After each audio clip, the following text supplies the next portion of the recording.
Good evening, ladies and gentlemen, and welcome to the 7th Annual Conference of Philosophy Sharing Foundation. The exercise of philosophy is an old one. It means, as you all know, love of wisdom, but not love of the wisdom, as if wisdom would be something out there we just have to reach and possess. Since it's not like that, a good sign of a philosopher is to be constantly thirsty of knowledge, unsatisfied, and always putting on the table disturbing questions.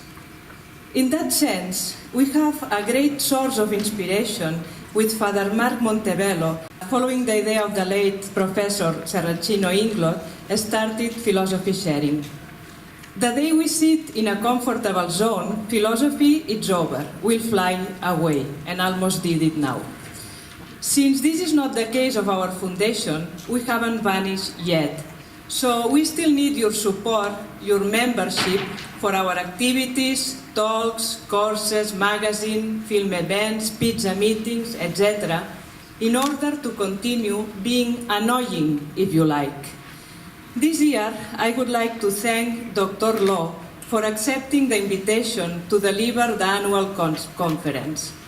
And I would like to thank also all the Committee of Philosophy Sharing, especially Ian Rizzo, for making it possible and for all their job during the year. Let me remind you that at the end of the conference, Dr. Law will be signing his books that we are selling at the entrance. Finally, I would like to thank the Ministry of Education for sponsoring the event and for supporting this type of activities. And now, the Honorable Minister Evarist Bartolo will open the conference. Thank you and enjoy.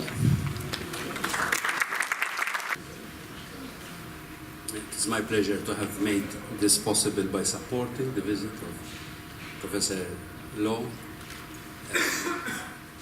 And it makes me feel a bit better to get people like you over, because sometimes the worst enemy of thinking is formal schooling. And I'm very happy to be introducing a philosopher who has no A-levels. What I really like about Professor Law is how he has helped and still helps to make philosophy accessible to a very wide audience, because he believes passionately that philosophy has a very important role to play even in our daily lives as citizens, especially in these days of fake news and denialism of every kind. So it's my pleasure to welcome you and for you to address us on this intriguing topic. Thank you very much.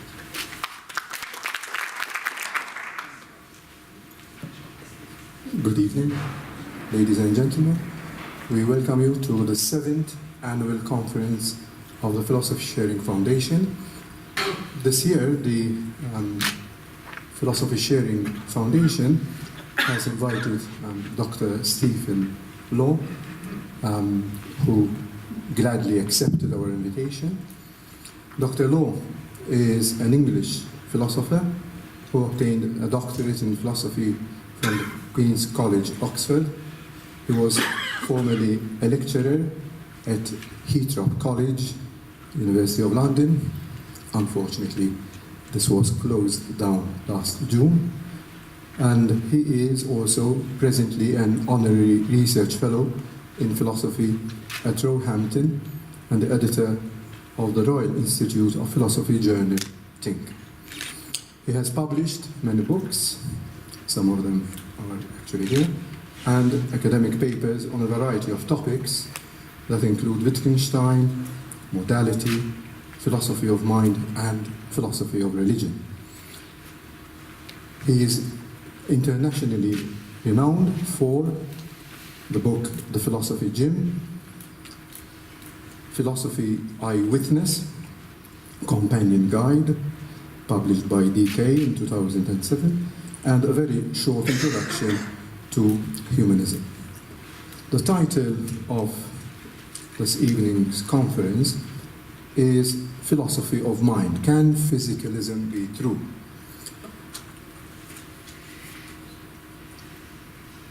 Many people believe that our thoughts, feelings, sensations and memories are located in the brain, and that science will one day reveal our brain states and processes, just as lightning has been found to be an electric discharge. Everyone seems to acknowledge that thoughts and brain processes happen at the same time and are therefore causally related. But there is another school of thought that intuitively points to the existence of a separate phenomenon known as the mind, which resides outside the physical realm of the brain. And what goes in the mind must be something non-physical. Such people argue that thoughts and feelings are not the same thing as the brain, even though there is a causal relation between them. This is similar to the case of smoke and fire. There is another good case for saying that minds are not brains when certain establishment of facts require conceptual reflection that goes beyond the reality of experience. So in essence, are minds and brains two separate identities, or are they one and the same thing when the conceptual obstacle to their separate state is removed? Dr. Law will argue in this lecture that this is a philosophical problem, not a scientific one, and therefore it will thus require philosophical methods to be solved. Thank you. Dr. Law, I invite you to take the floor.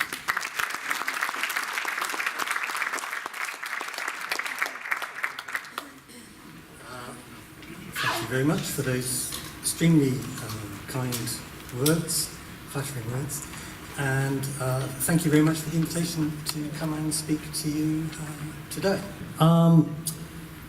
Let us begin. So, consciousness.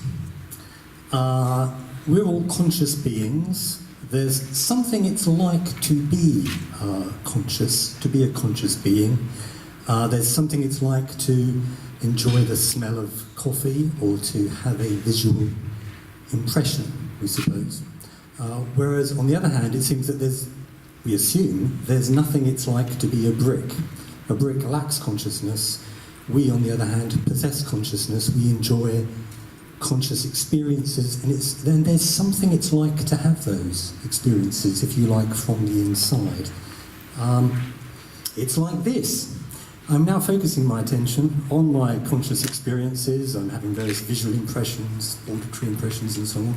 I can focus my attention on these experiences. There's something it's like to have those experiences. Unfortunately, I can't. This microphone's getting louder and louder as I speak. That's good. I can't show you what it's like from inside my mind. These experiences, it appears, are hidden in a very peculiar way. I could show you, in principle, my brain, couldn't I? We could drill a little hole in my skull and stick a camera in there, and you could have a little look about. You could see the neurons firing and so on. But you can never experience my experiences along with me from the inside, from the subject's point of view. So it seems that the experiences are necessarily private in a way that my brain is not. I mean, my brain is actually private because it's located within my skull, and you're going to need to make a hole in order to gain access to it. But my mind, that's private in a much deeper and weirder sense, it seems. Thomas Nagel famously points out that there's also something it's like to be a bat, another kind of conscious creature that microbats find their way around by putting out sounds, and then they listen for the echo, and by that means they can detect objects and locate bugs and fly out and catch them. There's something it's like to perceive the world in that way, argues Nagel, but we'll never know what it's like, because it's essentially private. You need to be a bat to know what it's like to be a bat. We can never know that. We can chop bats' brains up and look at the brains and so on, look at the neurons firing, but we can never know what the experience is like from the bat's subjective point of view. Similarly, when you look at that red dot, you have a certain subjective experience, an experience that you cannot show other people. A blind person won't have that experience. They're blind in a particular way. They simply lack that experience. They can never know what it's like because they've never had the experience. You can try and describe what the experience is like. It's like the sound of trumpets or whatever. You can try and use poetry to communicate the quality of the experience, but of course you're inevitably going to fail. The actual quality of the experience cannot be put into words, it seems, and communicated to another person. So conscious experiences are weird.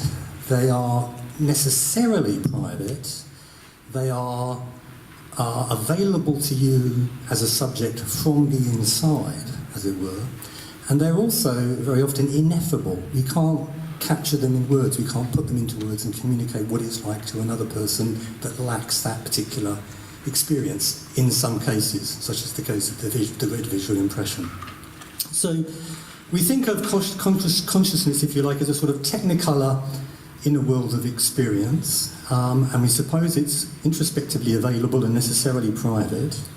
And now the question is, of course, what's the relationship between this technicolor inner world of conscious experience and that you're experiencing right now and your physical brain and body? And of course some scientists at this point will say, well, they're just the same thing. Your mind, your conscious mind, just is your brain. In fact, Professor Susan Greenfield wrote a book and made a BBC television series in which she argued just this, that you are your brain, you're one and the same thing. The relationship between the two things is in fact one of numerical identity. The number of things is actually just one. We just have two different perspectives on this one thing, from the outside and then, if you like, from the inside, but it's the same thing that we're experiencing in each case. So that's one view, popular with some scientists. And it's certainly true, isn't it, that science has established that certain things are identical. So I've got some examples for you here. Hesperus, the evening star, and Phosphorus, the morning star, were at one time, it wasn't realised, I think back in ancient Babylonian times, it wasn't realised that it was the same object that we were looking at twice over. But then, scientists, astronomers, discovered that it was one and the same objects. The number of objects is actually one, not two. It's just first we see it over there, and then we see it over there. So that's a famous identity claim that science has established. And then it's also claimed that science has established that temperature is mean kinetic energy, or I'm not a scientist, something like that anyway. And it's been established that a lightning bolt just is an electrical discharge. There aren't two things going on there, an electrical discharge and a lightning bolt. No, they're the same thing. It's one and the same entity. So why couldn't then science establish that the mind is the brain? Why not? Why couldn't that be established? Susan Greenfield thinks that it can be established. Here's the puzzle of consciousness, if you like. On the one hand, it seems that consciousness just has to be physical. I'll explain why in a minute. Right? On the other hand, it seems to many of us that consciousness can't possibly be physical. Some people believe that they can know from the comfort of their armchairs, just by having a good think, just by engaging in a bit of philosophical reflection, they can know that their mind cannot possibly be their brain, or at least that's what they suppose. So on the one hand, it seems that there are arguments for why consciousness has to be part of the physical universe, but there are also arguments presented for why it cannot possibly be part of the physical universe. And so we're presented with a paradox. Famous philosophical paradox. On the one hand, it seems it has to be physical. On the other hand, it seems it can't possibly be physical. So something's got to give here, right? At least some of these arguments are going to have to be shown to be wrong. Let's have a quick look at an argument for why the mind must be physical. I'm going to call it the lookout argument. It appears, certainly many would argue, that our physical behaviour, I'm moving my arms around and noises are coming out of my mouth, all of this is being caused by physical stuff going on in my body, in my nervous system. My muscles are twitching because of electrical stimulation coming from my brain. Various activities taking place in my brain and so on. There's an entirely physical story that we can tell that fully accounts for all of this stuff going on, behaviourally speaking. Now, if your conscious mind, which you suppose is also responsible for your behaviour, I consciously choose to raise my arm and there it goes, right? If my mind is causing this behaviour, then it would have to be physical, because everything that I'm doing and saying has a physical cause, is fully accounted for physically. So if the mind is not part of that physical story, well then it gets physically locked out and it can have no physical effects. So I'll call this the lockout argument, if you like. It's a very popular argument for why somehow or other, if consciousness is going to have some kind of physical effect, and surely it does, right? It's going to have to be part of the physical story, because that's, at the end of the day, that is the only story. That's the story that fully accounts for everything that's going on behaviourally. So that's one argument. On the other hand, there are many who believe that minds can't possibly be physical. They say that you can know from the comfort of your armchair, just by having a think about it, that your mind can't possibly just be your brain. There are many armchair arguments for that conclusion, and we're shortly going to look at some of those arguments. Certainly, science can do this. As you already pointed out, in fact, science can establish causal correlations. Science could establish that whenever I have a certain sensation, perhaps a certain physical thing happens in my brain, and vice versa. Right? There could be a correlation, there could be a causal connection, but just because two things happen at the same time and are correlated does not establish that the number of things is one. Just as in the smoke and fire case, right? Smoke and fire are causally correlated. When you have one, you have the other, but they're not the same thing. They're not identical. So even if science can, and perhaps it can establish a correlation between what goes on in our minds and what goes on in our brains, notice that does not establish the identity claim yet. The identity claim could still be false. They could still be two distinct things. So, if there are good arguments for why the mind cannot possibly be the body, well, if there are such arguments, right, that's something that we're going to have to figure out by engaging in an analysis of those arguments. We're going to have to put our philosophy hats on and look at the arguments, these armchair arguments which people have thought up, and establish whether or not they really are cogent arguments that really do establish that the mind, that conscious experience, is something over and above the physical. If you haven't done that, but you claim that the mind is the body, as in fact Susan Greenfield does, you have not solved the mind-body problem. To solve the mind-body problem, you need more than to do just the science and establish causal correlations. You need to establish that the armchair arguments that show that mind cannot possibly be the brain, you need to show that those arguments are no good. And the only way that you can do that is by engaging in philosophical inquiry and reflection. So fundamentally then, there's a role for philosophy in terms of solving the mind-body problem. Inevitably, we need to look to philosophy, we need to do some philosophy. So, are you with me so far? This is all pretty straightforward, take it. Yeah. So what we really need to do now is have a look at some of the arguments. So what I'm going to do is I'm going to look at some old ones and then some slightly newer ones for why the mind cannot possibly be the brain. So we're going to look at two arguments from René Descartes, the famous French philosopher, from his book The Meditations. Some of you will already be familiar with these arguments, but we're going to have a look at them, see if we can figure out whether they're cogent arguments or not, see if we can figure out what the flaws are in those arguments. And then a bit later on, after we've had a cup of coffee, we're going to turn to a more recent argument from Saul Kipke, in his book Naming a Necessity, which was published in about the mid-1970s, I think. We'll have a look at his argument, see if that fares any better. But remember, this is just a selection, right? There are a lot of arguments for why minds can't be bodies, and I can't possibly deal with all of them tonight. I'm just going to give you a little taster session, if you like, looking at Descartes and then looking at one more recent argument. Okay? So, let's get going then with Descartes.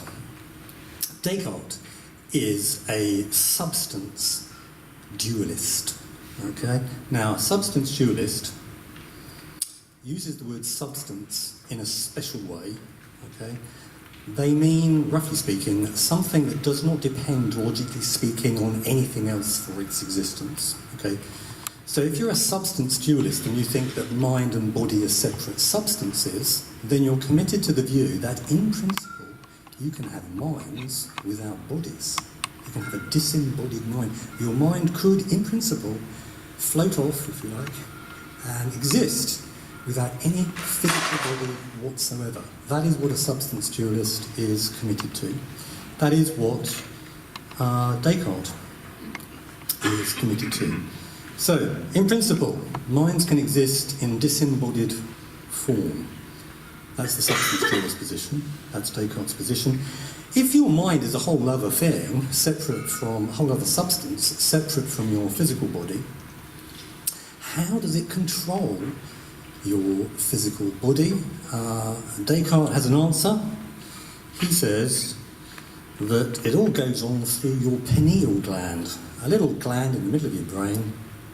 Descartes didn't know what it was for, so he thought, maybe it's for this. It's a kind of functions as a little aerial, if you like, that picks up messages from your immaterial mind and then moves the body accordingly, in accordance with the instructions, if you like, that it's getting from this immaterial thing.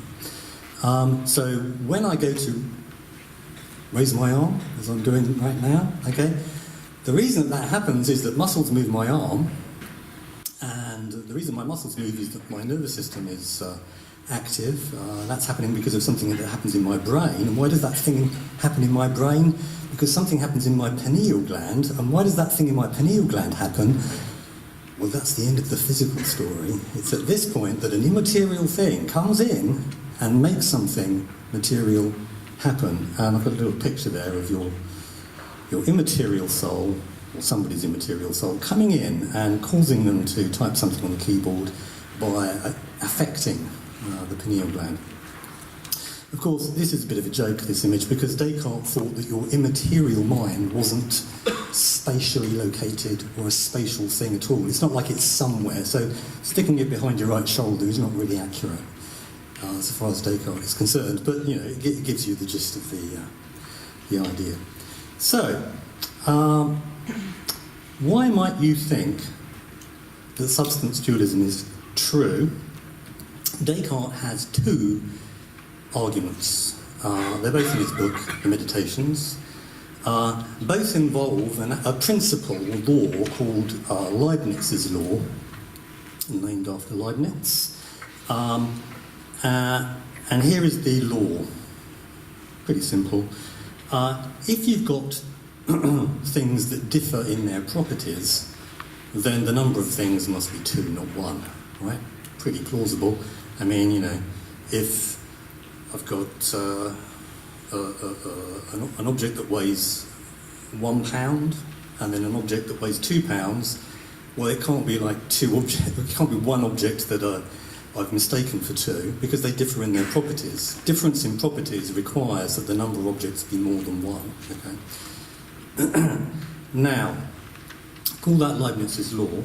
We do regularly use that law to show that various things are not identical. Let's have a stab at it now. Suppose that you are I seem to have missed a slide there, but never mind. Suppose that you're an explorer and you've discovered a mountain, and then later on you discover another mountain, and you want the glory when you get back of being able to claim that you've discovered not one but two mountains. But then it occurs to you that very possibly you've just discovered one mountain twice.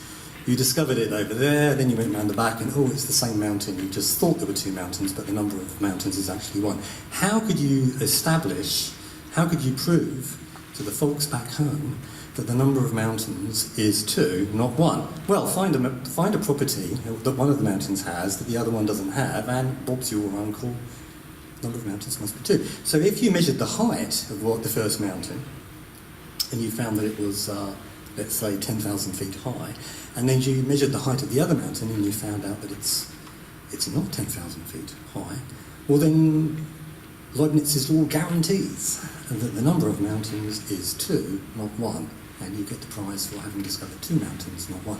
So there you go. Nice, straightforward, common sense application of Leibniz's law.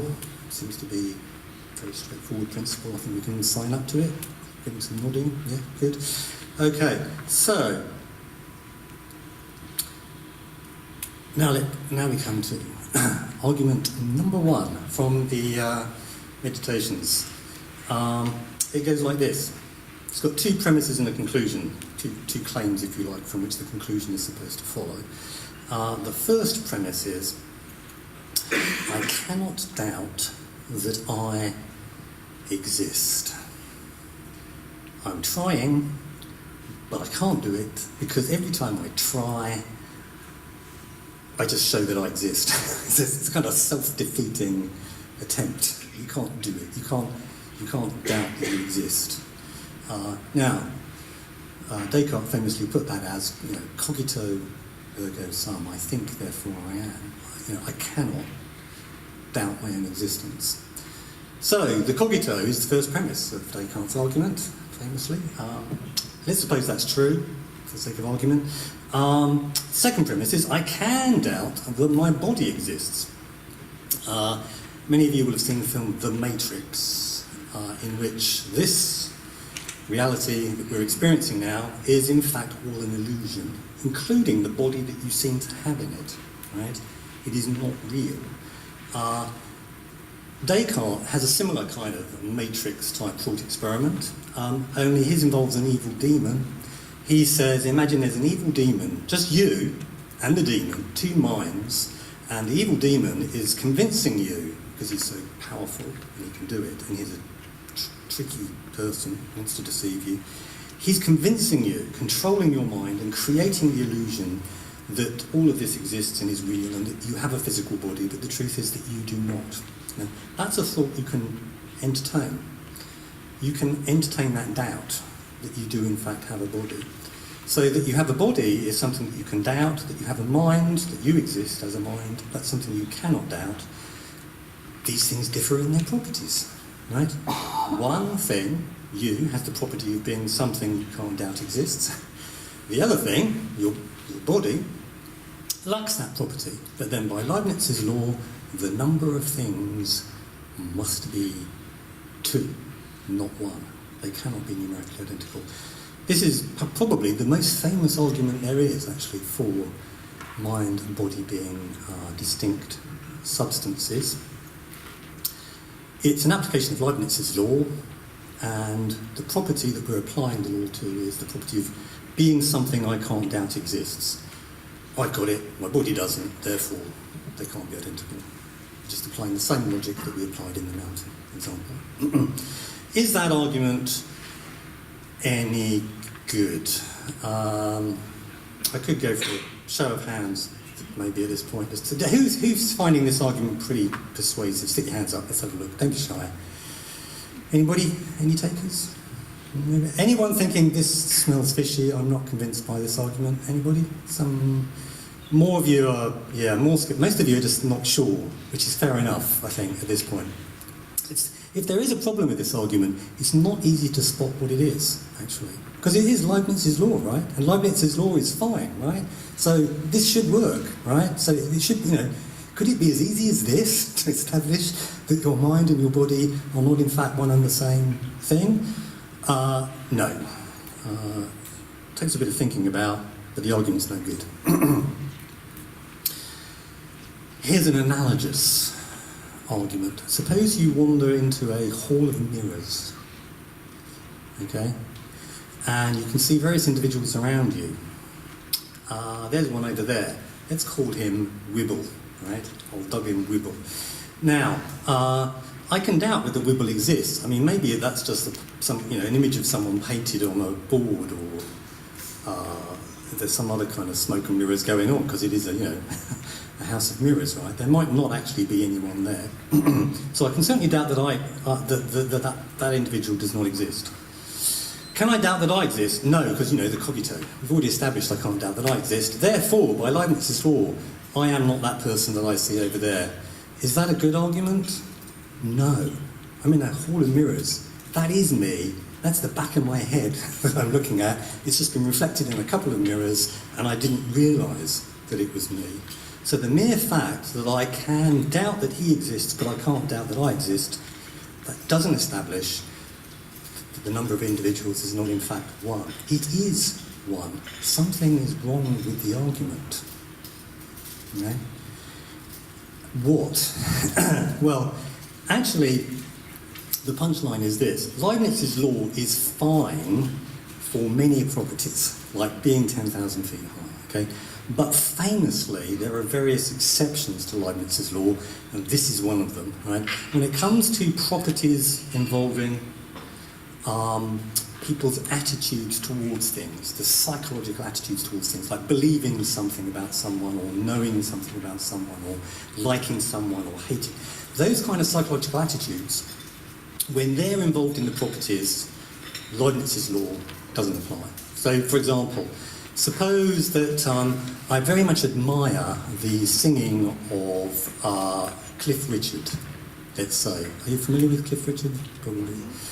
Some of you will still be. Pop singer. I suppose I'm a fan, right? However, Harry Webb, I don't admire his singing. I've never even heard him sing. I certainly don't admire the singing of Harry Webb. Never heard of him until this point. So therefore, Cliff Richard is not Harry Webb. Cliff Richard is Harry Webb.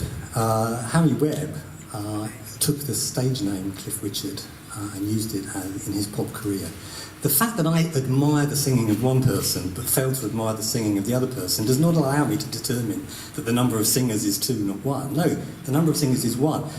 What's gone wrong? Well, the property that we're using here, applying Leibniz's law to, is the property of being someone who's singing I admire, an attitude, a psychological attitude.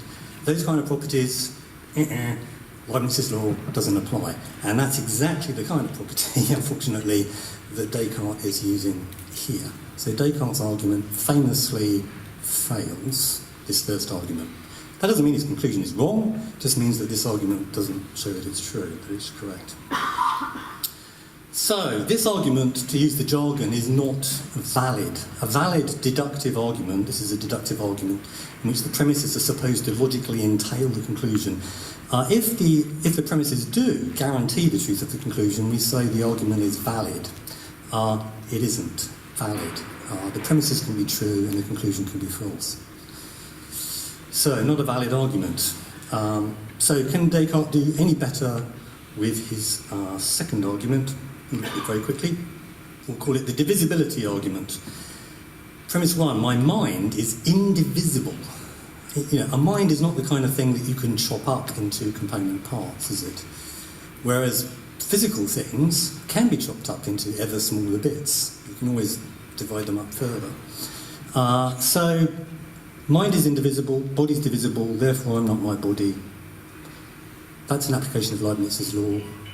Now we're not dealing with one of the exceptions to the rule. Now we're dealing with just the property of being divisible.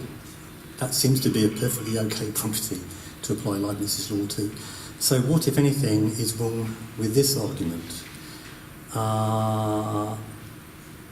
The answer is, this argument is valid if the premises are true. The conclusion does follow, unlike the first argument, but it's got a dodgy premise. The first premise is iffy. Okay, why? Well, yeah, minds don't seem divisible.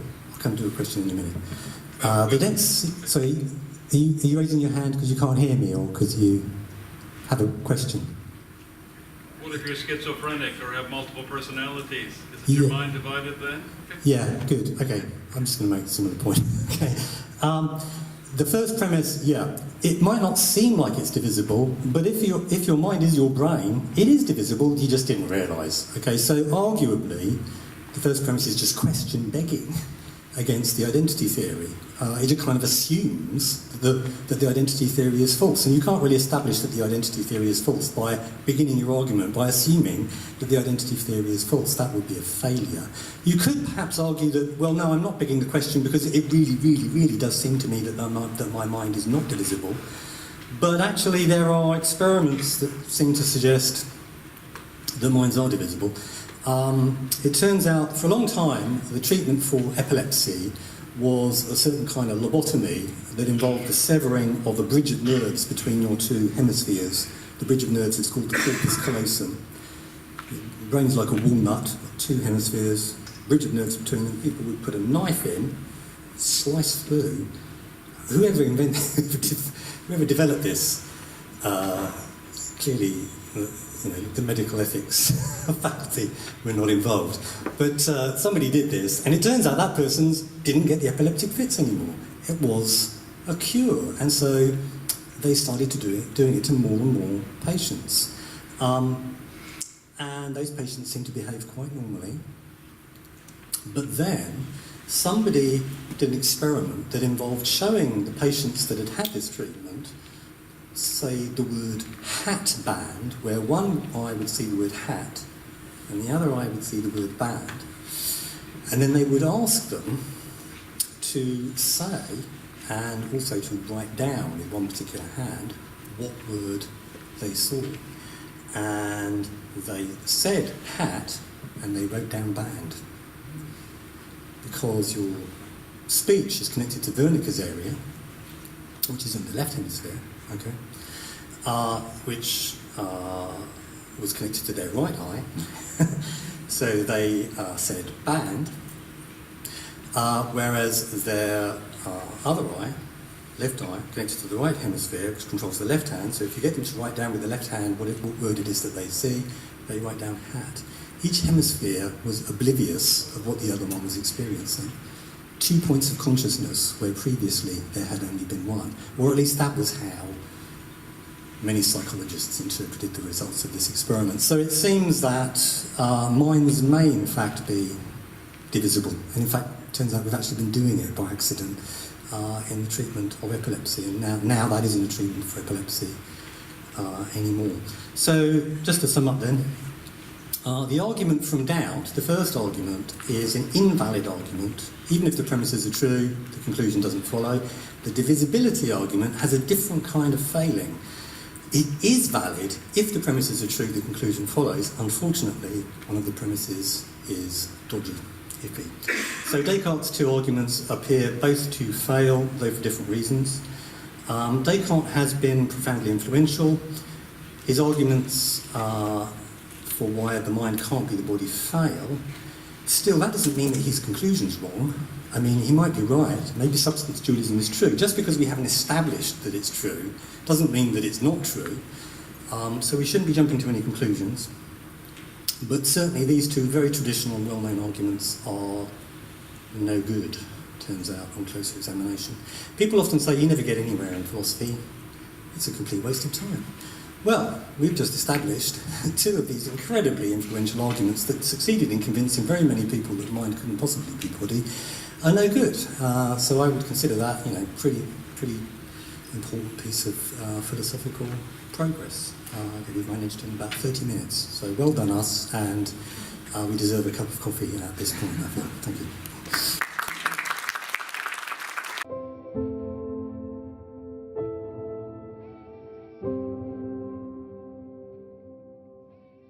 So, welcome back. I'm going to try and project a bit more for the second half. Yeah, okay. So, what have we done? Let's just recap then. So, we've looked at the puzzle of consciousness, and in particular, we started off by looking at an argument for why consciousness has to be physical, and then we've looked at Descartes' arguments, two arguments, for why the conscious mind can't possibly be physical, but we saw that his arguments failed. They had flaws in them. So I thought what we could do, just to finish off before we go to the sort of Q&A session, is look at a rather more contemporary argument. It's the argument of this chap, Saul Kipke. I'm going to look at his argument. Now, this is the bit where you have to pay attention because it's slightly more demanding, this argument. Okay, so it's slightly more closely argued. And I'll go fairly slowly, and I might even give you the opportunity to ask me some questions as we go along, because it's a little bit more difficult to get your head around this argument. But it's a really, really interesting argument. I'm particularly interested in this argument. It's one of the reasons that I've decided to include it. So see what you think. Okay, so before we get to Kipke's famous argument for why physicalism, as he puts it, cannot possibly be true, right? Certainly your mind, your conscious mind, can't be your brain on Kipke's view. Before we get to that argument, I need to fill you in a little bit on some of his other thinking. So, let's start with this thought. According to Kipke, if you have two names that are in fact the names of one and the same object, then that identity statement, A is B, Hesperus is phosphorus, whatever it might happen to be, that identity statement will be not just true, but necessarily true. As necessary as 2 + 2 = 4. As necessary as that. All possible worlds necessary, if you're into possible worlds talk. So, if Cliff Richard, there he is on the left, is Harry Webb, there's a young Harry Webb on the right, if they are one and the same person, then the identity claim, Cliff Richard is one and the same person as Harry Webb, that's going to be a necessary truth, according to Kipke. We could get into some technical stuff about why that has to be true, but I'm just going to leave that out for the time being. Maybe we could talk about it later. This means that if Hesperus, the evening star, is Phosphorus, the morning star, then necessarily Hesperus is phosphorus. That's as necessary as 2 + 2 = 4, according to Kipke. And if water is one and the same substance as H2O, then necessarily water is H2O, according to Kipke. It's true in every possible world, if you like that kind of jargon, that water is H2O, just as it's true in every possible world that 2 + 2 = 4. It's as necessary as that, right?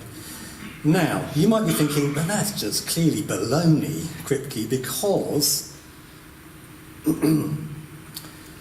it's possible that Cliff Richard isn't Harry Webb, and it's possible that water isn't H2O. I mean, maybe there's been a terrible scientific cock-up, and actually water is H3O or something. So, right? Could that turn out to be true? I mean, it's not likely, but it's possible, surely. And it's possible that I've made a terrible mistake about Cliff Richard. Actually, Cliff Richard is not Harry Webb. There's some kind of error in his history that could turn out not even to be true, right? That Cliff Richard is Harry Webb. So, if it's possible then that these things are false. But if it's possible that they're false, then it's not a necessary truth, right? To that, Kipke says, I think correctly, you're muddling up different kinds of necessity and contingency here. So contingent means not necessary. Okay, 12 times 12 is 144. That's a mathematical truth, and mathematical truths are, without exception, necessary truths. Okay, it's true in every possible world that 12 times 12 is 144. There are no exceptions, right? Necessary truths. But you can correctly say, 12 times 12 might not be 144 because I'm really bad at maths and I might have made a mistake. That's possible. That's called epistemic possibility, and that is completely consistent with bona fide, what's sometimes called a metaphysical necessity. It's a necessary truth that 12 times 12 is 144, despite the fact that you can truly say, 12 times 12 might not be 144 because maybe I made a mistake. Right?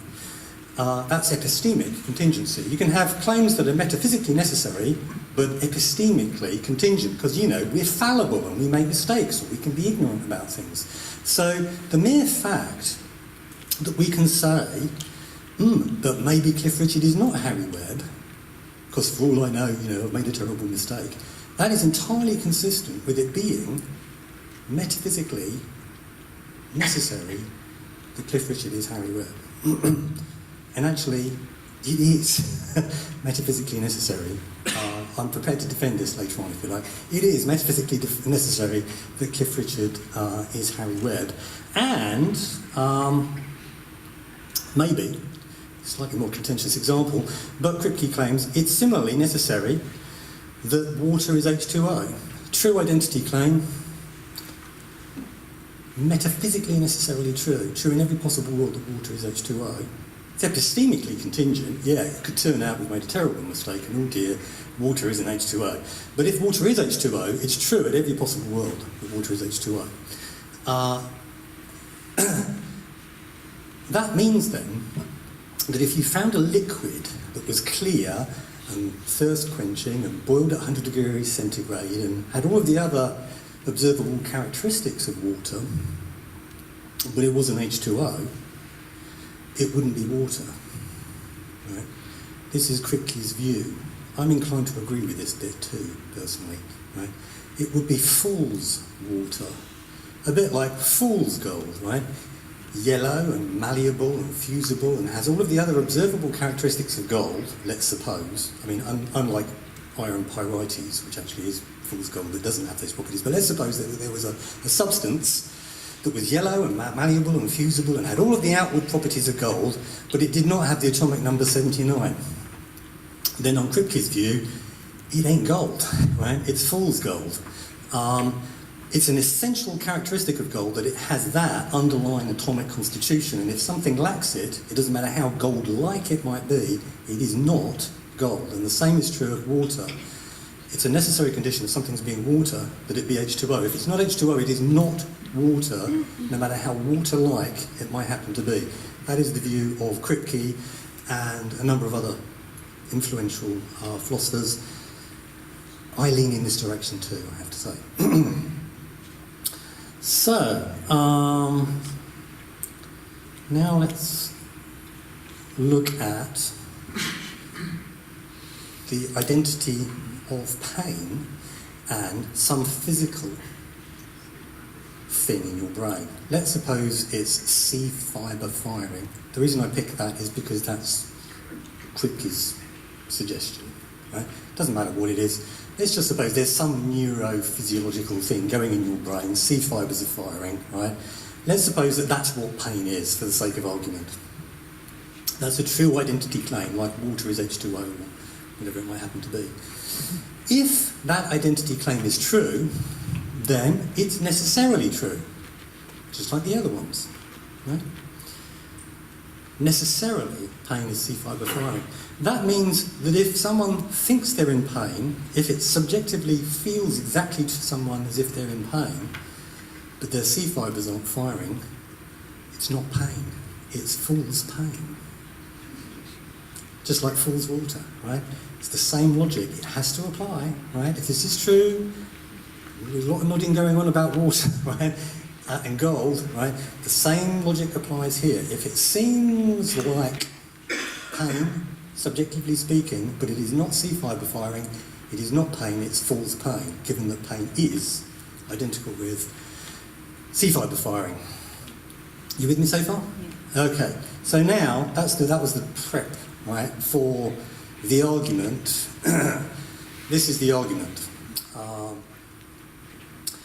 Pain without C fibre firing is conceivable. Right?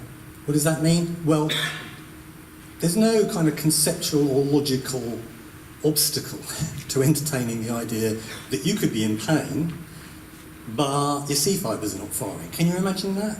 Yeah, sure you can. Right? You can even imagine not having a body at all, so, because there's an evil demon and this is all an illusion, right? So you can certainly entertain the thought that there could be pain without C fibre firing. No logical or conceptual obstacle there. This is an entertainable thought. We can conceive of this. First premise is true, right? The second premise is conceivability entails genuine metaphysical possibility, at least in this case. Now, I've made that bright red because that is the iffy bit, right? I'm going to come back to that premise because that's the one that's doing all of the work. The third premise is the metaphysical possibility of pain without C fibre firing entails that pain is not identical with C fibre firing. If it's possible, if it's not necessary, it's possible. If it's not a necessary truth that pain is C fibre firing, if it's possible that pain isn't C fibre firing, then pain is not C fibre firing. That actually follows from what we said earlier on, right? If pain is C fibre firing, it is necessarily C fibre firing, right? That's the view that we sign up to as Kipkeans, okay? It has to, that we have to accept that. So that means then that if it's even possible that pain isn't C fibre firing, it ain't C fibre firing. But then it would follow that pain, the conclusion follows, if those three premises are true, this has to be true, pain is not identical with C fibre firing. Now, you can run that same argument for D fibre firing or E fibre firing or any physical activity in the brain that you want, and the argument will still work, which means that you can show, if this argument is cogent, that pain isn't anything physical. Hence, physicalism is false. Famous argument, it's in the book Naming and Necessity by Saul Kipke, in my opinion, one of the top 5 most important books of philosophy of the 20th century. You should definitely read it, it's really good. What is physicalism? Physicalism, well, good question. What is physicalism? Physicalism is, he doesn't actually say, he doesn't spell it out in any detail, but it's roughly the view that, everything is physical and so consciousness is going to have to be physical, pains are going to have to be physical. He's saying, no, pains cannot possibly be physical. This is an armchair proof of the falsity of physicalism. Now, the first premise is true. The third premise, I think it's true. The logic is good. Everything then turns on the bright red premise. Conceivability entails metaphysical possibility, at least in this case. Yeah? You with me? Following me so far? You're not. Ask me a question. I think that... This chap here, sorry, and then I'll come to you. Sorry. Yeah. I'm thinking, I lost an arm. Yes. Exactly. In an accident. Phantom pain. I'll paraphrase him. I still feel it. It's Yes. physical. Yeah, so this gentleman has lost an arm, but he has what are known as phantom pains, in the arm that doesn't exist anymore. That's right. So that shows... Or sometimes, if I fall downstairs, for instance, Yeah. if I'm going to fall downstairs, I put the arm out, or it's not there. I'm not sure why this would show that the pain is physical. Would be memory.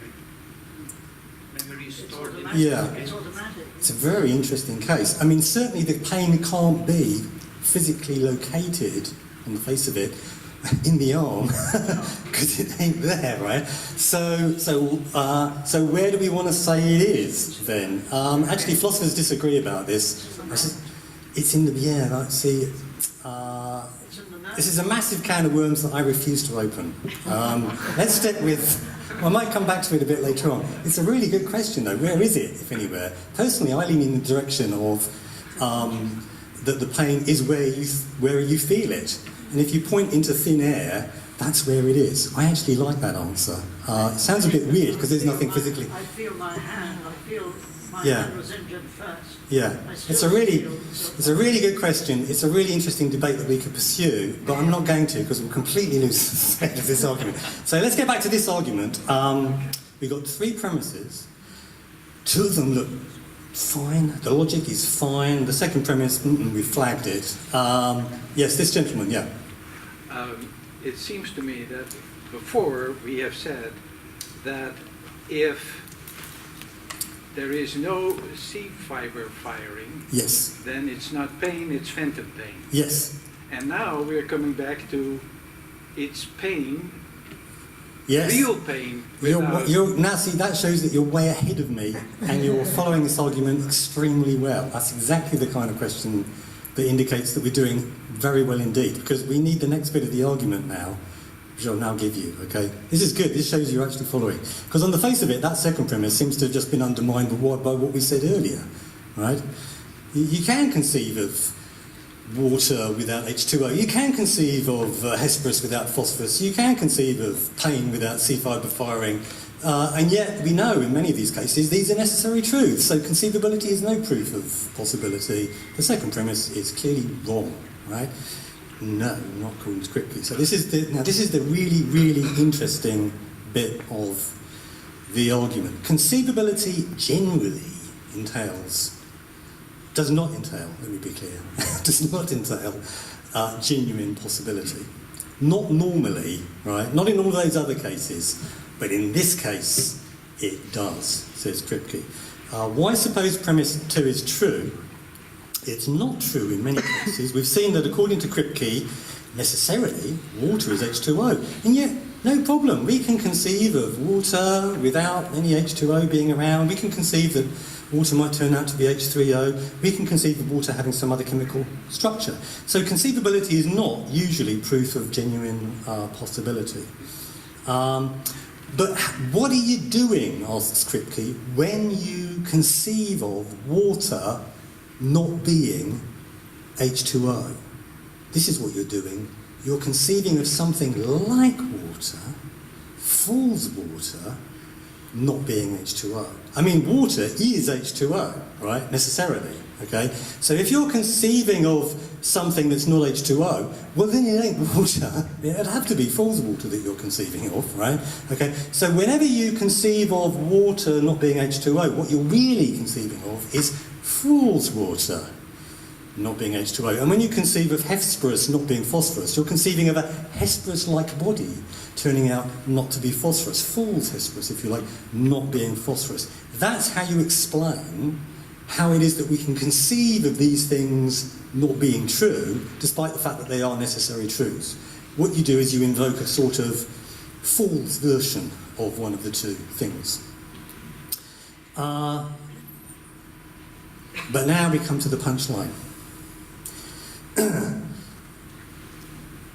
You can't explain the conceivability of pain without C fibre firing in this way, i.e. as a case of conceiving of something that feels like pain but isn't really pain because it's not C fibre firing. And the problem now is that false pain is impossible. It's inconceivable, right? It's a feature of pain that if you think you're in pain, you're in pain.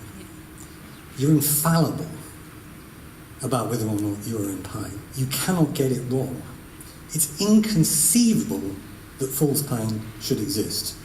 But the only way to explain, right, the fact that you can conceive of water not being H2O, or whatever your preferred example might be, if the only way that you can conceive of that necessary truth not holding is by imagining something like water, but not really water, falls pain, then we're going to have to apply that explanation in this case and say, well, the way in which we can imagine pain without C fibre firing is we're imagining falls pain without C fibre firing, but you can't imagine that. It's impossible. You cannot explain the contingency, the fact that these things could potentially be independent of each other, not identical. The only way that you can explain how you can conceive of that is if they're not identical with each other. In this case, conceivability proves metaphysical possibility. Not in most cases, but in this case it does. So, because Fool's pain is inconceivable, unlike Fool's water, pain cannot possibly be C5 firing. Physicalism is false. That's one of the cleverest arguments I've ever come across. We'll come to some questions in a minute. First of all, I just want to make sure that everyone has understood this extremely subtle argument. We'll go back and have a quick look at it. Let's have a quick look. Here's the argument. Again, premise one was pain without C fibre firing is conceivable. Yeah, it is. Is it? Yeah. Is it? Yeah, I can imagine, no logical contradictions or conceptual problems in my entertaining the thought that I'm in pain, but actually nothing's going on in my brain, or I don't even have a brain. Maybe is it conceivable that this is empty? Yes, that's conceivable. There's nothing. You open it up. There's nothing in there. Right? That's conceivable. So I can conceive of my having a pain, but my not having a brain at all. Certainly not having any C fibres. I can conceive of that. So pain without C fibre firing is conceivable. That seems fine to me. But then it's also the third. conceivable. Let me just. We'll do the argument in a minute. The third premise is this. The possibility of pain without C fibre firing entails that pain is not identical with C fibre firing. That's true, given what we said earlier about, if you've got two names of the same thing and there are names of the same thing, then the identity claim will be necessarily true if it's true. The logic is fine. So if that second premise is true, you have to reject physicalism.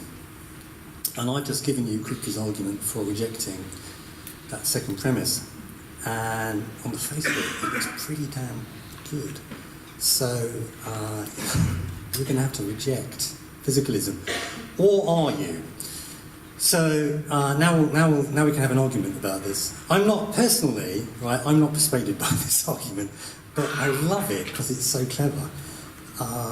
It's one of the best arguments, I think, against physicalism.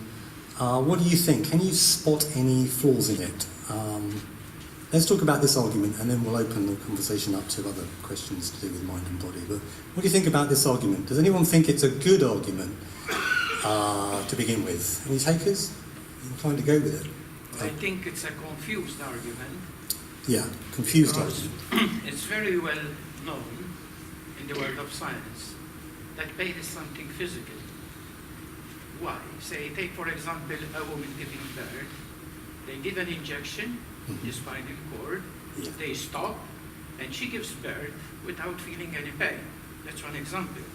Now, in the case of living, not of dead human beings, of living human beings, they might carry memories of the pain situation in their brains, because it's a very simplistic argument to think that the brain or mind is just one simplistic operation.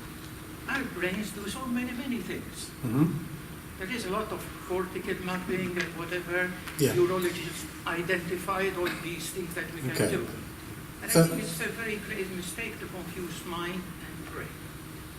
Well, Kipke would agree with you that it's a terrible mistake to confuse mind and brain. In fact, he's arguing that they're not identical. That's the conclusion of the argument. You can't identify them. I mean, so I'll just paraphrase, because not everyone would have heard what you said. So you're pointing out that if you give somebody a powerful painkiller, if they're having a baby, for example, then that will reduce their pain.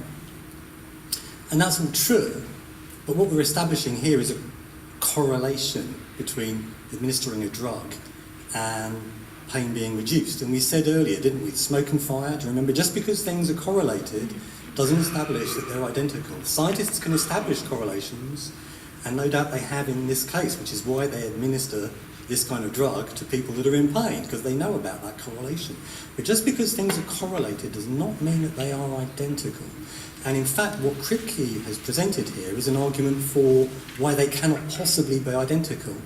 And what you need to do, then, to solve the puzzle that we're looking at here, is to find the flaw in that argument. And until you've done that, there is no point banging on about correlations between this drug and that mental state or whatever, it gets you nowhere.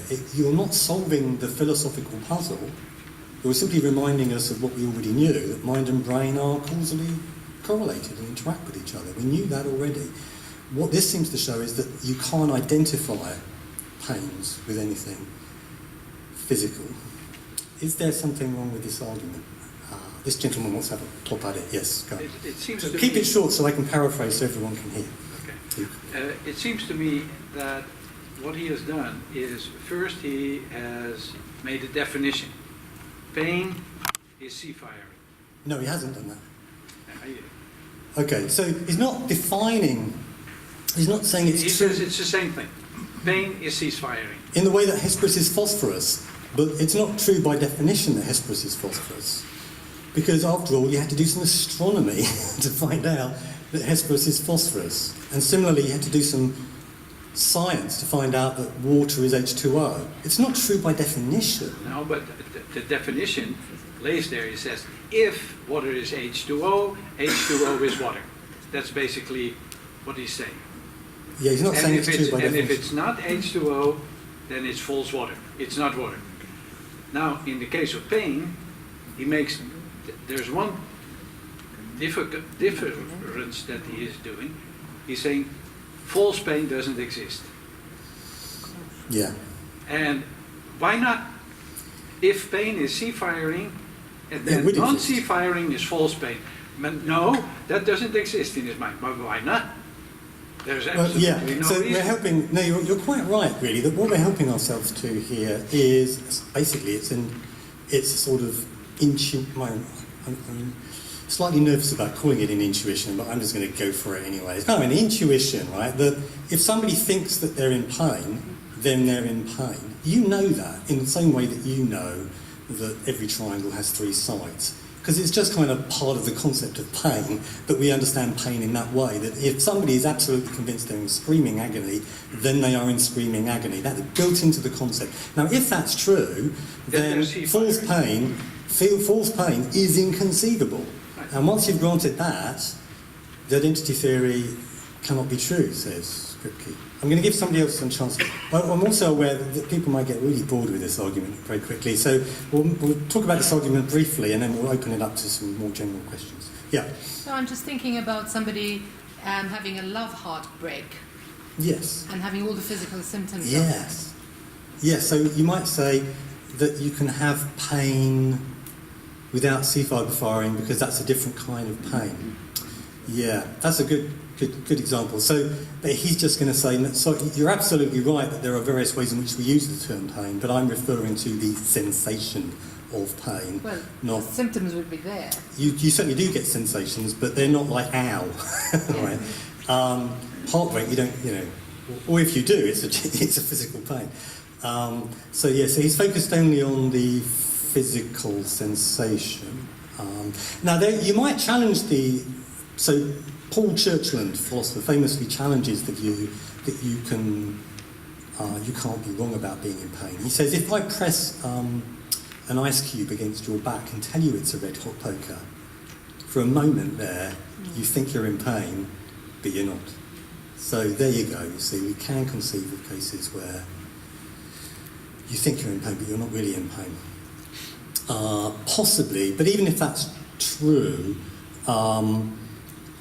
nevertheless, there are cases where you can't be mistaken. If somebody thinks that they've been in screaming agony, are in screaming agony with toothache, and it's been going on now for some, they can't really be wrong about that. They could be wrong about having teeth, or even physical body, but they can't be wrong about being in pain.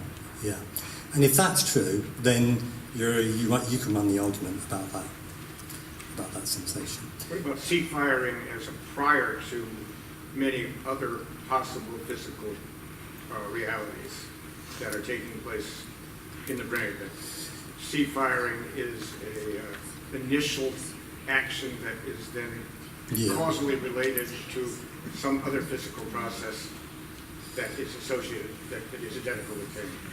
Yeah.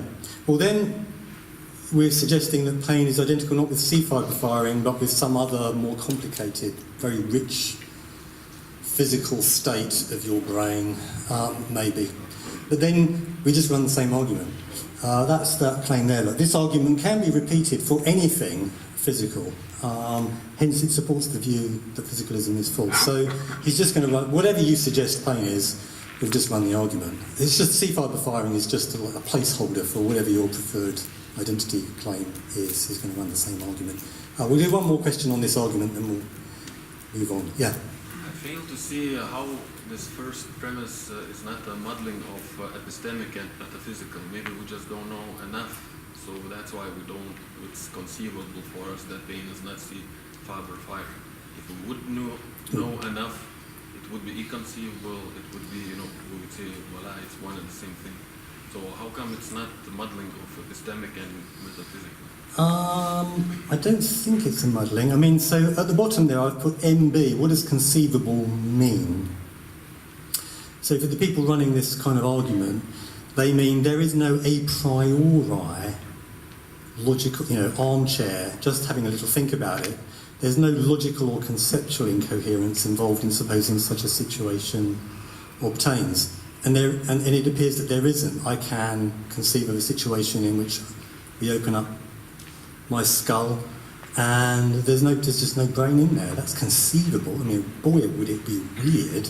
But there's no logical or conceptual problem with my entertaining that as a possibility. So it is conceivable. So I don't see any problem with one, unless you define conceivability differently. But that's not how the term is being used by Kipke.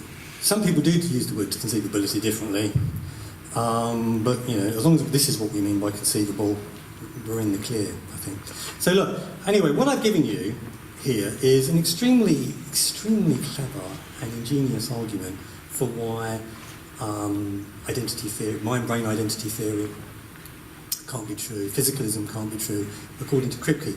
Personally, I don't buy it, but the punchline for me is this, really, that... Let me just move on.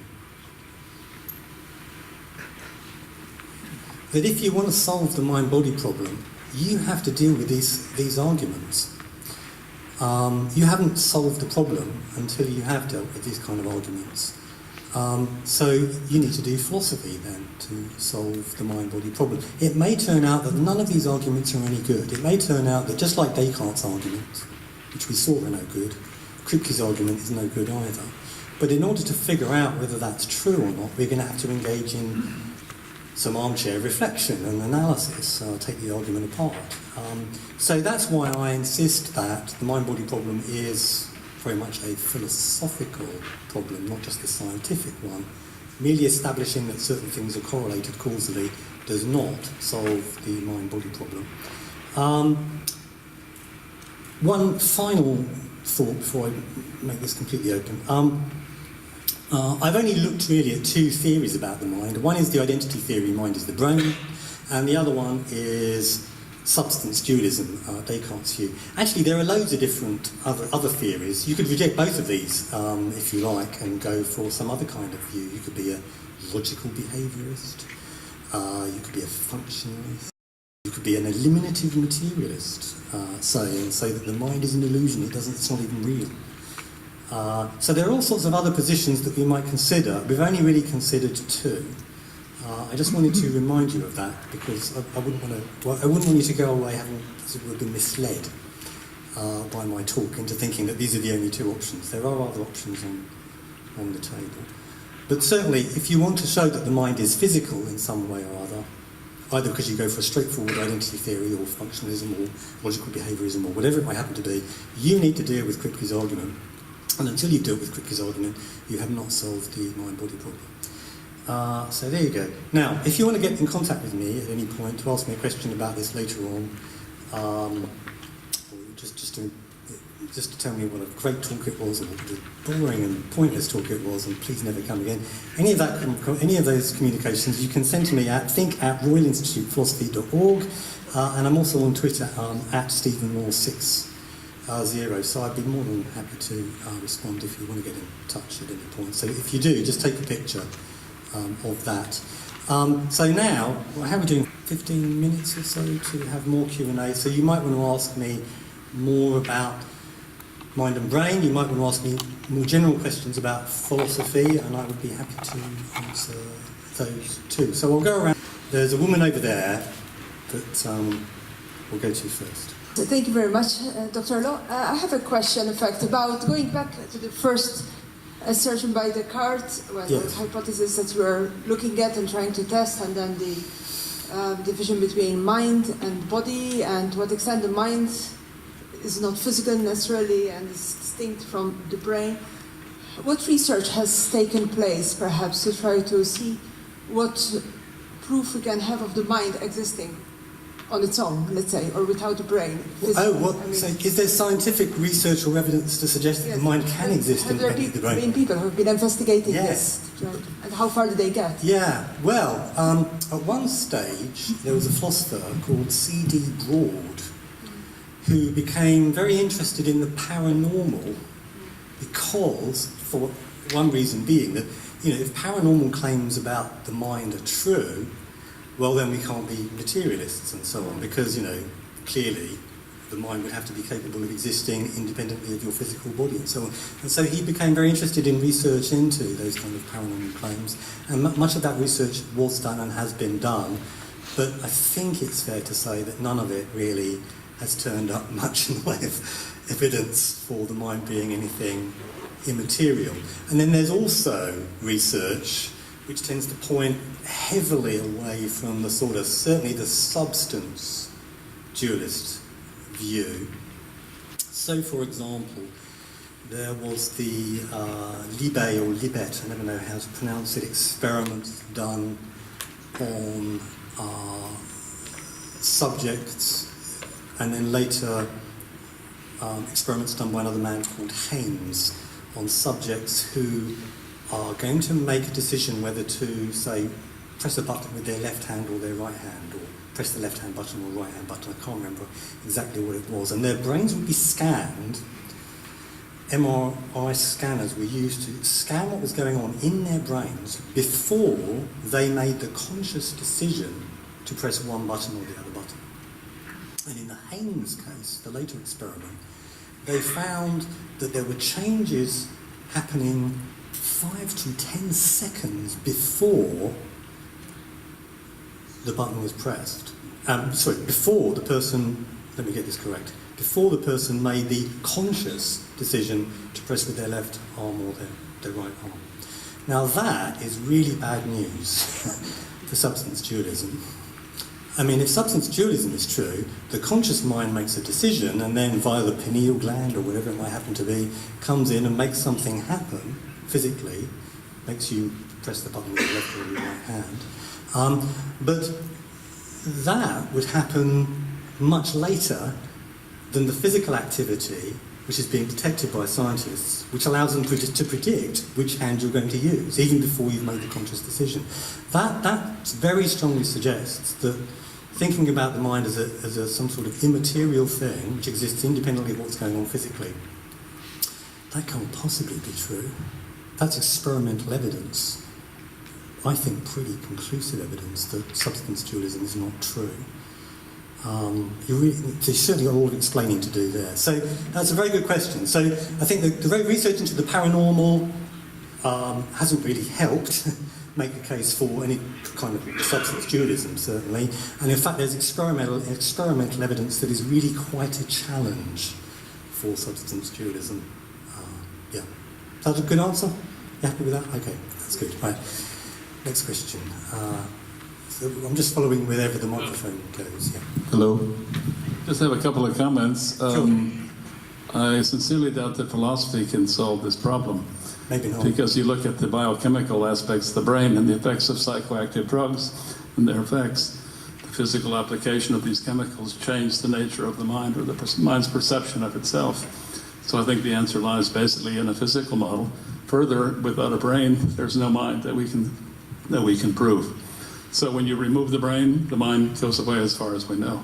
So I think there's really a dependent aspect of the mind is tied to the brain. And I know myself that my brain has a mind of its own, basically, seriously. No, but seriously, it really works on its own. it feels independent, but obviously it's bound to the physical necessity of the brain. Yeah. And even your argument about the calypsos, corsum, or whatever, implies that changes in the physical. Right, Yeah, so there's a physical necessity of the brain being there for the mind to operate, is the point. Yes. I mean, okay, thanks. Look, I have a lot of sympathy with the view that, the mind must be the brain. And remember, really early on, we looked at an argument for why consciousness, the conscious mind, must be part of the physical, because otherwise it can't have any physical effects. And no one's refuted that argument yet. That's a pretty good-looking argument. So, I have a great deal of sympathy for a sort of materialist or physicalist point of view. But, right, you said, I doubt whether philosophy is going to solve this problem. Well, as I pointed out, right, pointing to a correlation between mental stuff going on and physical stuff going on does not establish that they're identical. And actually, that's all that you just did.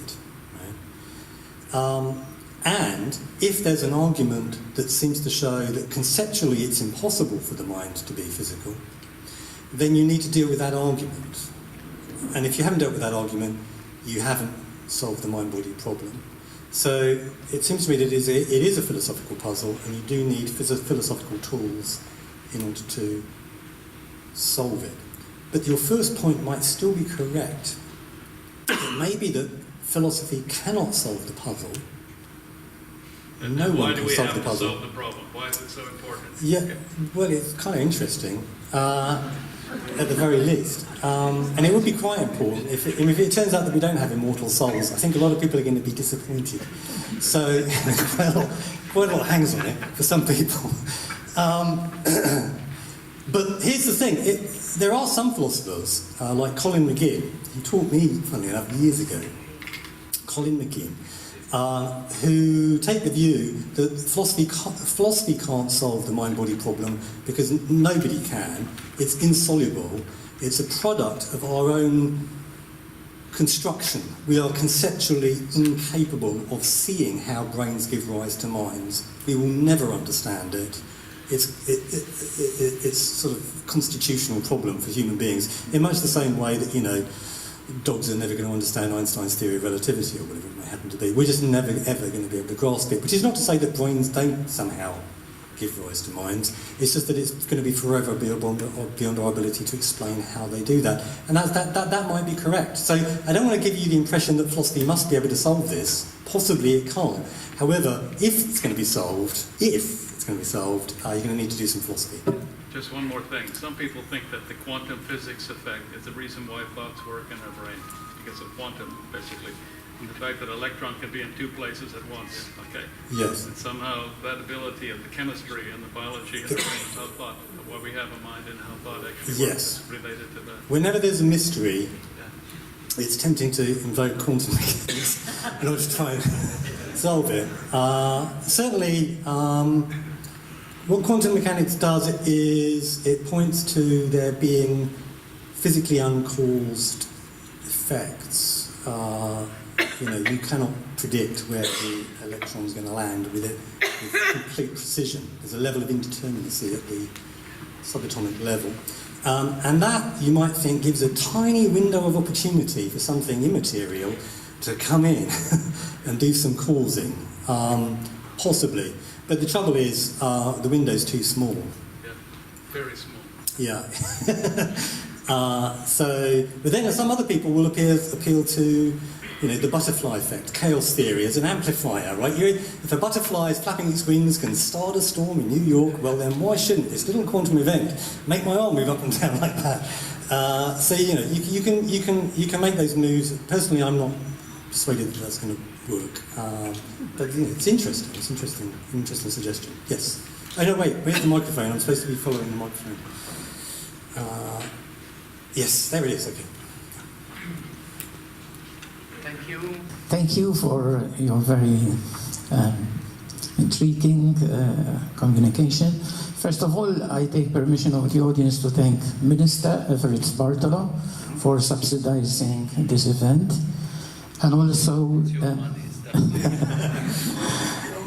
and also my colleagues who give a lot of voluntary work to organize these philosophical talks. I'd like to concentrate on some of your ideas very, very briefly. First of all, I pick this idea of privacy and something being public. I personally believe that we have a private personal space, and what we do in private, sometimes we don't do it in public. But when it comes to language, and many people identify mind or the intellectual faculties of the brain with language, I think that must be public. And I have experienced this in speech and language pathology clinics. We wish that this story was otherwise, but it's not, unfortunately. I am always intrigued, I have lectured for many years in the philosophy of mind, with what most philosophers contribute. At times I find them intriguing, mysterious, amusing, silly, what else? And I used to respect Saul Kipke a lot for his contribution, especially on the baptism concept and naming, etc., etc. But I think in this he's confusing the issue. There is a very, very big mistake that philosophers do when they play with words like mind, brain, consciousness. They are not the same thing. Mind is something which the brain is not, and brain is something that mind is not. Actually, neurologists don't use the term mind anymore. They say, for example, higher centers of the brain, where that equates very much with what philosophers understand by mind. But the gravest mistake is when philosophers start to put in this concept of consciousness. It's very well identified by science that the center of consciousness is in our brain stem, very much near to the center of respiration.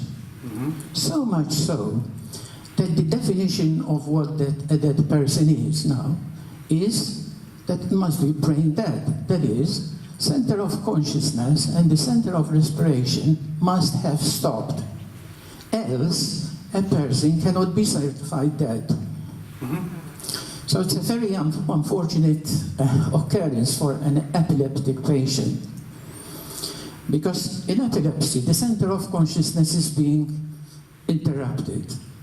In the grand mal, when it is interrupted really severely, it's declared a medical emergency, status epilepticus, and they run with him or her to hospital. Yeah. So, to conclude, I would say that philosophers of mind must undergo a very basic course in neurology, at least. Because the story is very, very much confused. Yeah. Well, what you've just done there is you pointed to a correlation between what goes on in consciousness and what goes on in a particular bit of the brain. And on that basis, you have identified them. But we've already established that if you've got smoke and fire happening at the same time, causally correlated, it doesn't follow that they're identical. And in fact, if you had an argument for why they can't possibly be identical, then you really shouldn't make that claim unless you've dealt with the argument. Similarly then, I have no doubt that scientists are making great inroads into exploring consciousness from a physiological perspective, and no doubt have identified areas of the brain, just as they identified that Wernicke's area very much correlated with language uses in a particular corner of your brain over here. So no doubt they've found that when you're conscious, a certain bit of your brain lights up, and when you're unconscious, that bit goes out. They will have established all of this stuff, and will establish a great deal more, but none of it establishes that these things are identical. And if Kipke has a good argument for why they can't be identical, then we've got a problem, because not only have we not established that they are identical, we have failed to deal with the argument that shows that they're not. So we're in the same old philosophical bind. You need to do some philosophy. to get out of this one, unfortunately. Having said that, though, I kind of like your point that we're a bit sloppy when it comes to using this word consciousness. And in fact, I'm going all the way back here because it's kind of interesting. I sold you a pup very early on. We were talking about consciousness, weren't we? We were saying, there's something it's like to be you. Something it's like from the inside to enjoy conscious experiences, and there's nothing it's like to be a brick. And this subjective world, it's a private world, and no one else can have access to it. And it's full of, technicolor phenomenology and blah, blah, blah, blah, blah. I was going on and on and on, sucking you all in to a lot of talk about consciousness. But actually, some philosophers would reject. They would include the later period of Ludwig Wittgenstein. Wittgenstein would say, this is just confused nonsense. All this, you've got a private inner world. Do you? You don't. It's an illusion. It's an illusion that we've created as philosophers in part. And if this thing is an illusion, then the mind-body problem is an illusion. You don't need a solution. You need therapy, linguistic therapy, so that you don't, bother yourself trying to solve puzzles that were never really puzzles in the first place. That is a pretty radical approach to the mind-body problem that personally I really like, I have to say. Right? Go right back to the very beginning, when we started just assuming we knew what we were talking about, conscious experience. There's something it's like to be, is there something it's like to be you and enjoy from it? I'm not entirely sure we should be buying this, actually. It's extremely seductive, this thought, but ultimately I'm not completely confident about it. And, if you're not either, I have some sympathy. I think we've got time for one more, possibly, wherever the microphone. I'm not king of the microphone, but you've got it. Can robots ever be conscious? Oh my God. Can robots ever be conscious? Let's have a quick poll. Who thinks robots can one day be conscious? Hands up. Who thinks that robots could never be conscious? Hands up. Oh, pretty evenly split. Okay. Can robots ever be conscious? Can robots ever be conscious? I'd say yes. Well, here's a final little thought experiment for you. How would we know, basically? If they act like human beings, then how do we know if they're conscious or not? Suppose that robot neurons are developed, okay? So we can take out one of your neurons and we can put in a little silicon chip or whatever it might happen to be that does the very same job as that neuron in terms of input and output, electrical stimulation. Suppose we take out one of your neurons and put this robot neuron in. Will you notice any difference? No. You will notice nothing, because of course the neuron does the same job that the old fleshy neuron did. The same interactions will take place, you'll emit the same behaviour, the same words will come out of your mouth. Suppose we start putting more and more and more of these neurons in. Will you notice the difference? Will you think, oh, my mind is melting away? Is that how it's going to seem to you? No, because if that's how it seemed to you, you would mention it. But you won't mention it because the robot neurons do everything that your fleshy neurons do. They make the same connections with other neurons that the fleshy neurons made, and so the same behaviour will be coming out of you, and so you'll carry on in the same way, and you won't mention that your mind is melting away, because it isn't, actually.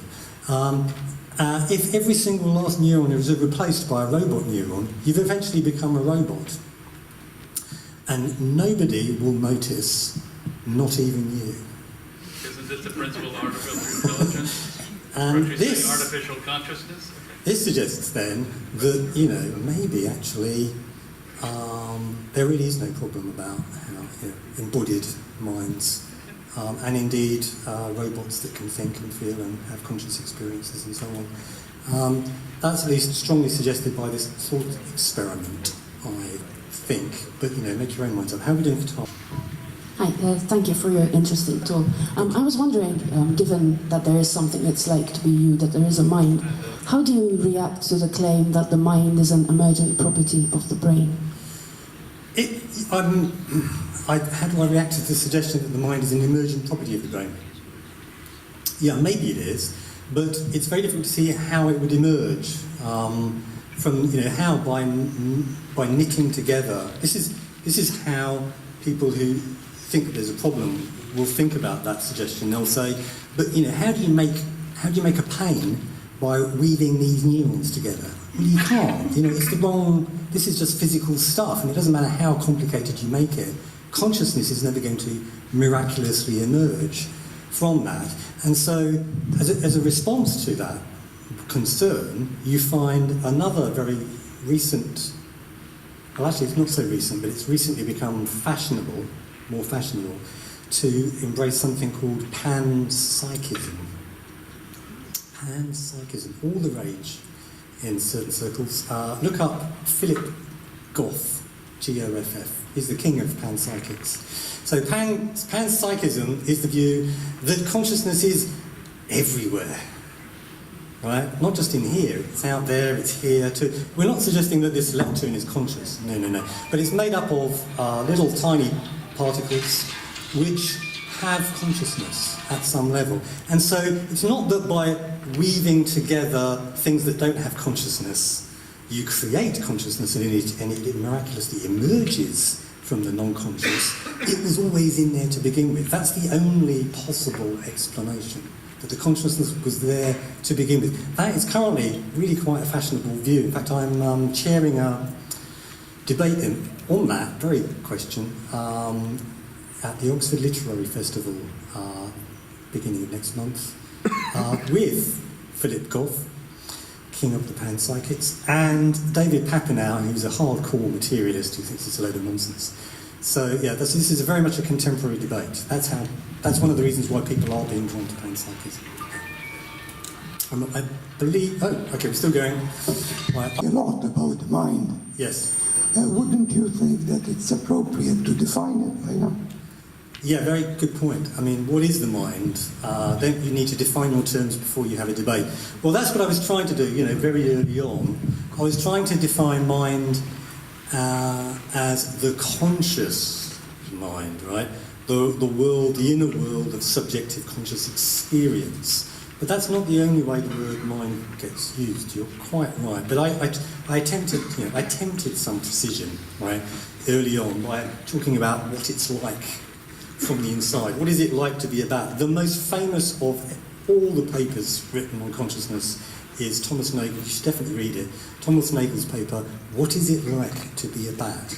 That nails what we're talking about when we talk about consciousness. It's the inner subjective world, what it's like for the subject from their point of view. That's what we're supposed to be. Well, if that is the case, then the question whether the brain and the mind are the same is a non-problem, because the subjective sensations are the product of the brain, and just as much as you cannot question whether, let's say, velocity is identical to light, then you cannot question whether the brain, which is a subjective sensation, is identical with the brain, which is a physical thing. You cannot. You made the example of smoke and fire. Yeah, you're saying they're not identical. They're not identical, of course not. And you should not. I can't see one should spend so much effort discussing something which is a non-starter. Well, yes, philosophy. What you've described there. So let me have a go. So we've got the physical going along here, cause and effect, and then there's the mental, which the brain activity gives rise to. You wanted to say. And so where's the problem, right? Well, here's the problem. If the mental is not part of the physical, it gets causally locked out, for the reasons we discussed earlier. And then you have something called epiphenomenalism, famous position in philosophy, which says that the mind is causally affected by the physical, as you suggest, but how the hell can it have any effects on the physical? Oh dear, it can't. It's a complete epiphenomenon. It has no, it's completely causally inert. It can, actually. There are such things as functional somatic syndromes. And it shows that what you call the mind, okay, affects the physical just as much as the physical affects the mind. That's fine then. So exactly. So they interact. Well, then you've just said that the mind is either you say the mind is not physical or you say it's physical. No, if it's not physical, it gets locked out. Then it's locked out. It's obviously not physical. Then it's locked out. And they affect these two different things. It can't have any effects. Affect each other. They interact. I think in a nutshell, the problem is if you say the mind is non-physical, then I know you said that.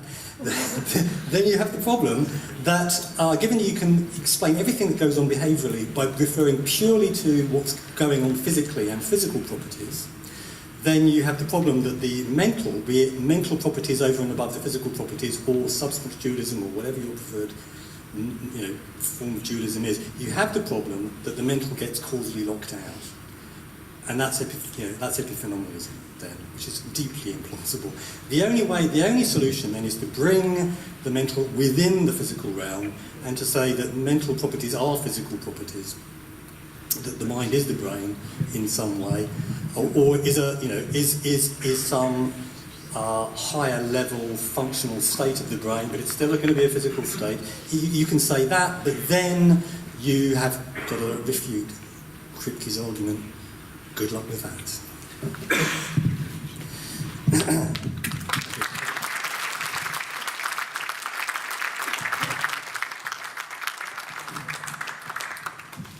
The discussion obviously could go on end, but unfortunately, as we know, time is a tyrant, and we have to come to an end.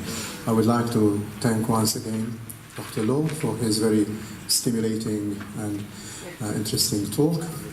And obviously we hope that this will not be his first and only time to visit Malta. We hope to see Dr. Lowe again in our foundation. So this evening comes to an end. Thank you very much for your participation. It was very interesting to have this audience, which obviously gave its also contribution. Once again, thank you very much, and we hope to see you in our coming events. Good evening. Thank you.